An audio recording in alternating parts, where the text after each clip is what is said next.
জিনিস আমার জন্য নিয়ে এসছে, আমি চিবিও খেতে পারি তাকে। তুই দেবজিৎদাকেও দুদিন পর খেয়ে নিবি রে। তো বেচারা কেমন শুকিয়ে গেছে রে।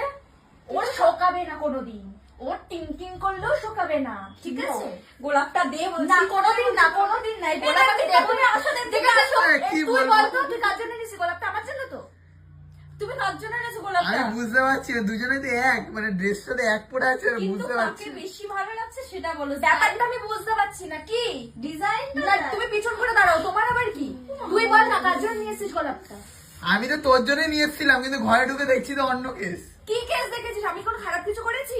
না, আমি তো এইসব মানবো না। কিছু করি? তুমি এখান থেকে সরো, এখানে বেশি কথা বলবে না আমাদের মাঝখানে। সব জায়গায় তুমি নাটের গরু। তো এত বড় সাহস তোর? আচ্ছা ঠিক আছে, বুঝলাম। আর তোকেও বলছি তুই একদম এসব বাড়াবাড়ি করবি না। তুই এখন ডিসিশন নিতে পারছিস না কার জন্য গোলাপ ফুল নিয়ে এসেছিস। এইসব কথা ছাড়ো, এখন ওর তো আর